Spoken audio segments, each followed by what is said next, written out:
Good afternoon. My name is Jim Conlan, and welcome to the latest episode of our entertainment show. As you know, this month we have been promoting the upcoming season 2 of our Stargate documentary, our sci-fi cult classics documentary, which was a huge success in season 1. We had over 38 episodes.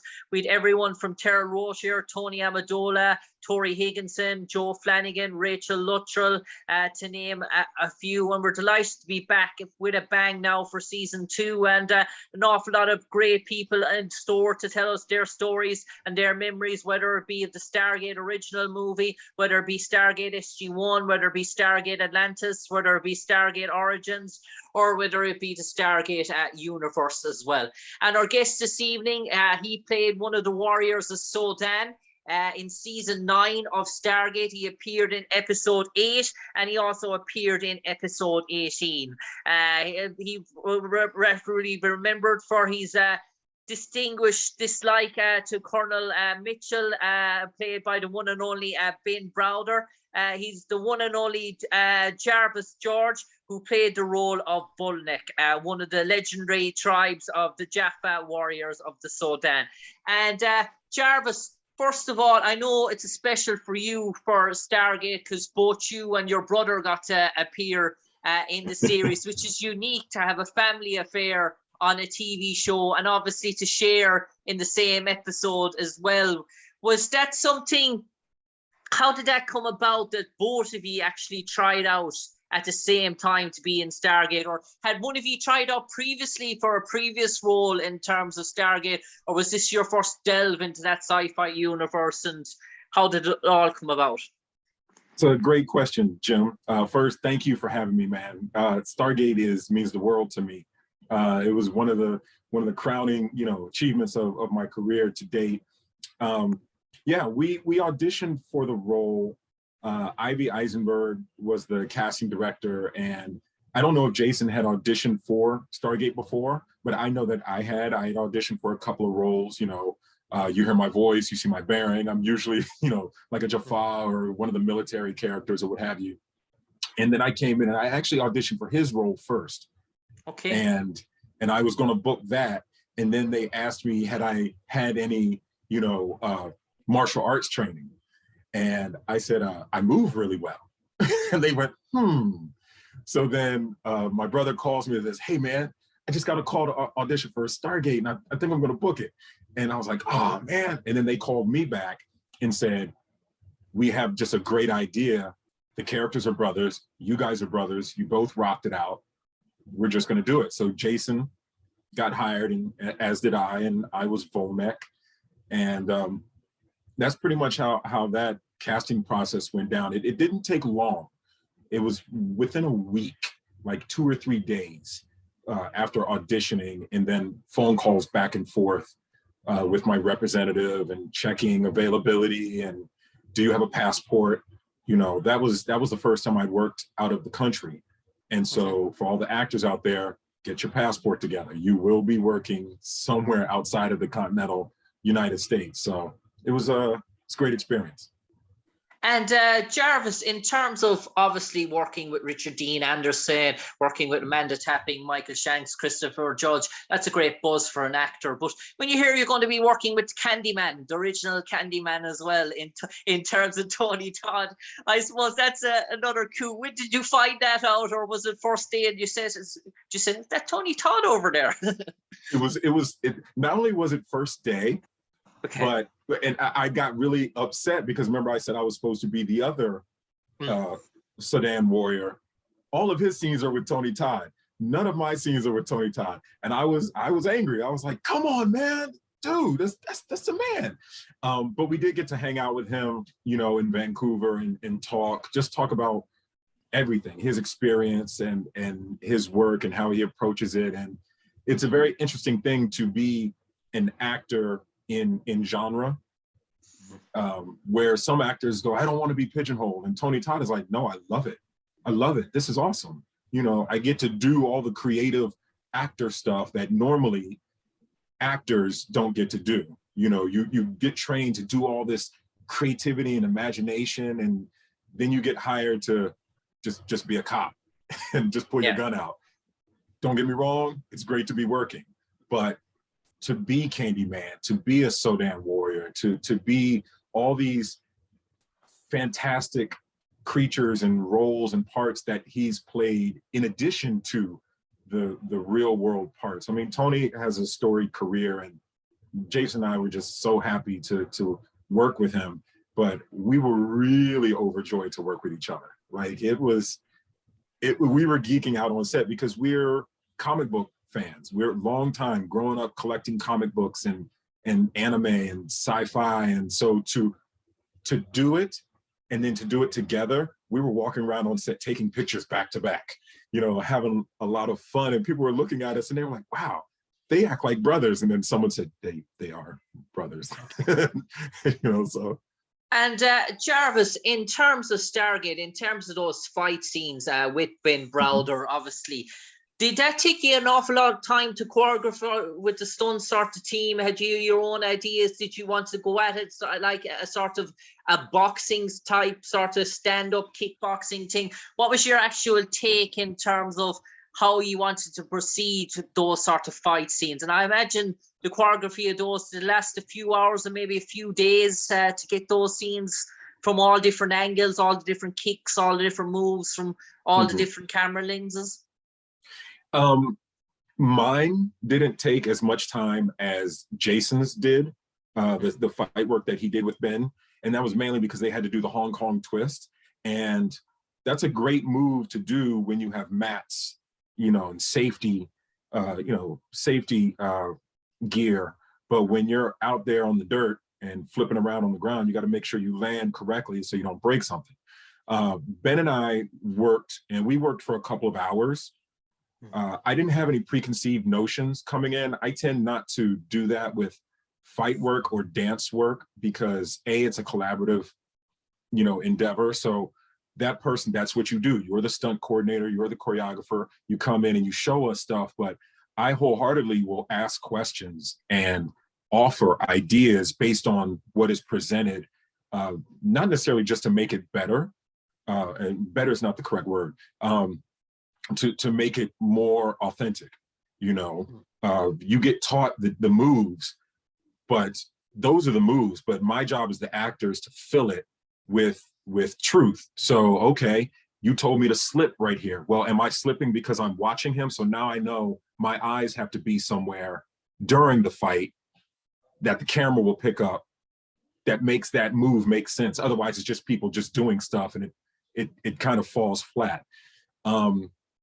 The biggest thing for me with the fight scenes were my fight scenes with Ben were in a wooded area in Vancouver. So, you know, there are tree stumps, there are rocks, there are all those sorts of things. So that's actually more where I, you know, raised my hand and said, okay, guys, how are we going to lay this out now? Because we've been rehearsing at the studio, you know, at the sound stage, and we were just on, you know, concrete or mats or whatever. But now we're here in uneven ground. There are rocks, there are tree roots and things of that nature. So how do we make this thing fit for the space that we're in? That was more important to me because I was falling down a lot. I didn't want to get hurt. And Jarvis, in terms of Stargate, obviously, there's a bit of gap between your episode 8 and episode 18, obviously. And when you appeared that episode for your brother, did you think that was, well, season 9, that I got to appear in Stargate, I got to appear on my brother, a great sort of story, one for the collector's books. Did you expect to get called back maybe 10 episodes later? And how did that sort of come about? Obviously, had you gone back to Los Angeles and started trying book other roles and listen, all of a sudden we want you back again now for another 7 or 8 days to come up to British Columbia, or how did that play out?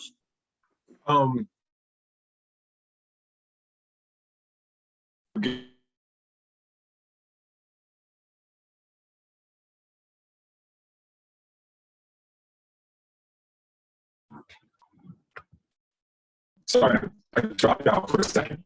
Yeah, you're back with us, yeah. Jim? Yeah, I hear you. Yeah, you're back with me.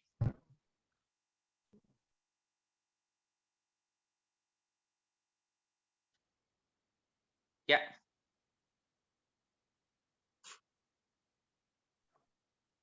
Okay, you got me? Yeah, you're back with me, yeah. Yeah, just a little bit of technical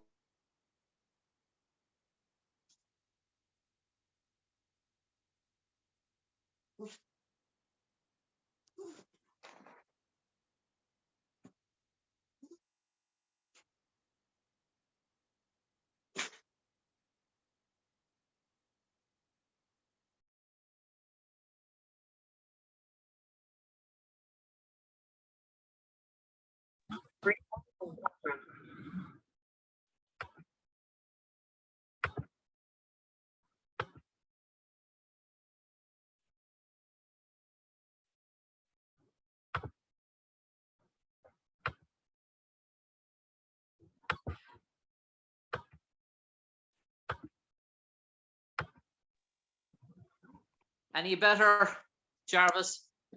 Yeah. Perfect.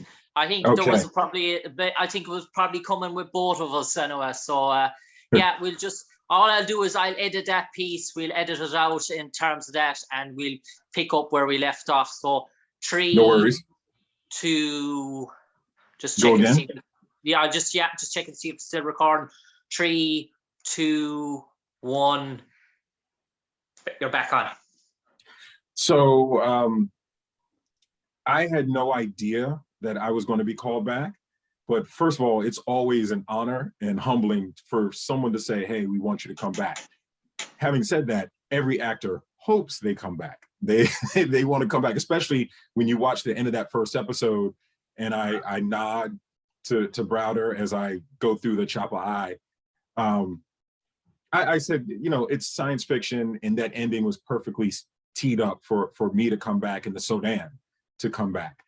What ended up happening was the word was on the wire that the show might not last too much longer, and they were going for the record of the longest running sci-fi show. So they came back for an extra season, and then they wanted to do a lot of wrap up storylines, and they decided to bring my character back. And you know, I had turned into this murderous zombie that decimated all of the Sudan.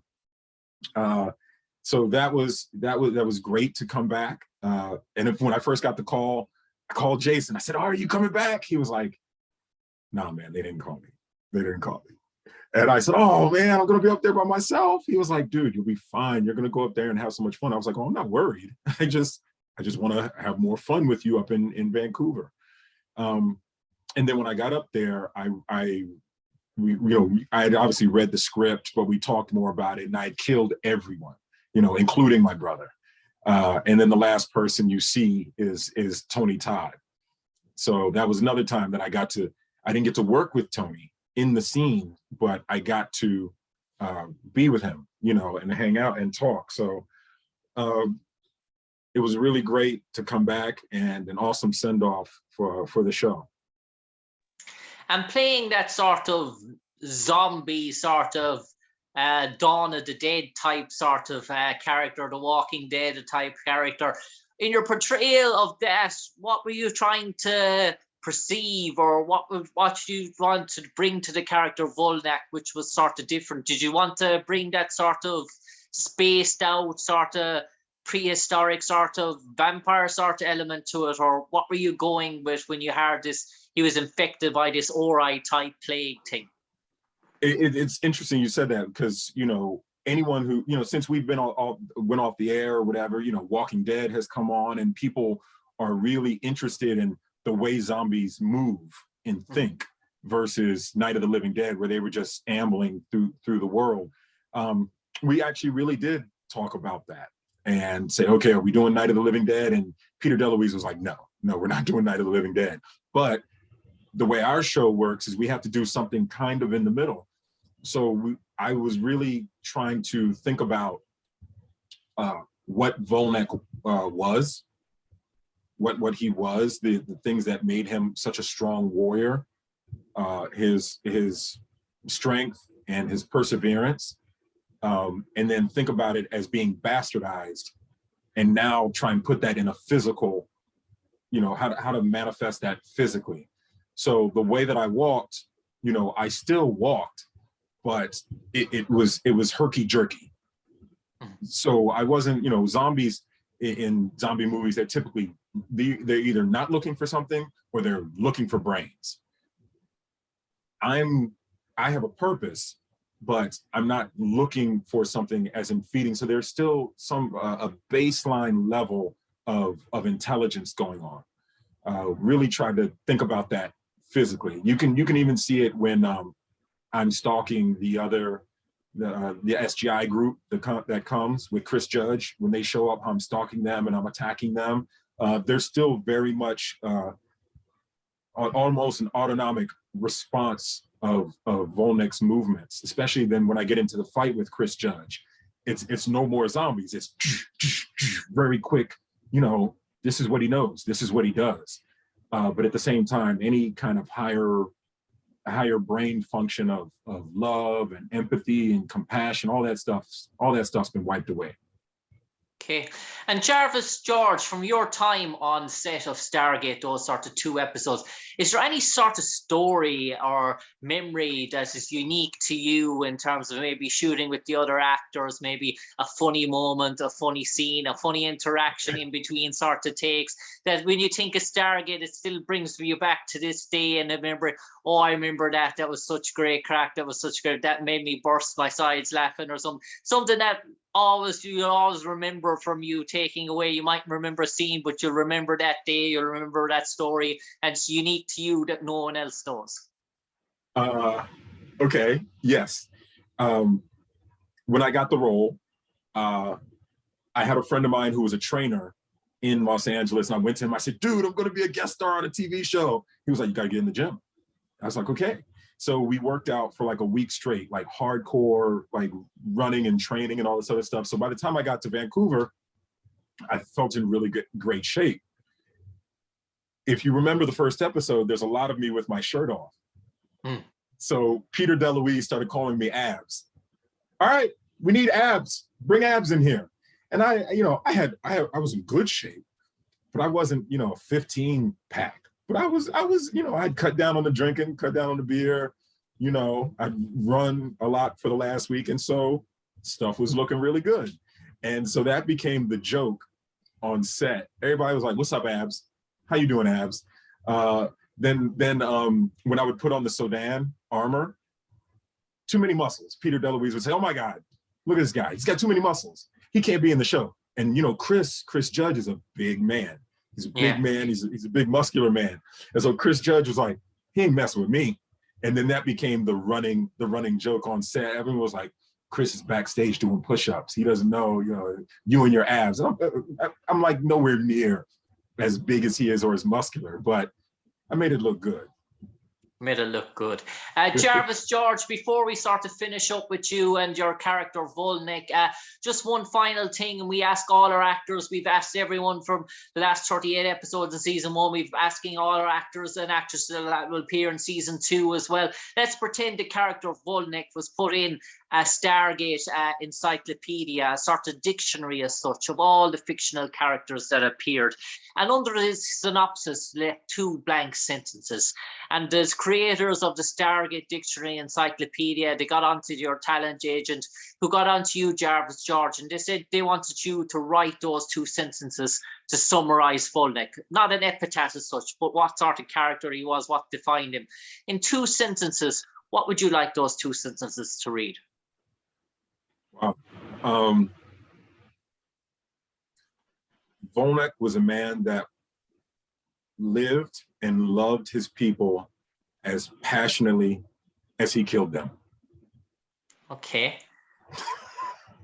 Wow, short, precise, and so true in terms of what he did do in the end, anyways, dare I say. And listen, Jarvis George, it might not be the end for you in terms of the Stargate future. As we know, there's rumored to be a new TV series in the works and a new movie in the works. And who knows, Volnek and the Sudan Warriors may spring again in terms of the Jaffa sort of world. And it might be a recalling and a 3rd time for you to visit British Columbia. But for the moment, Jarvis George, thanks for sharing your memories with us.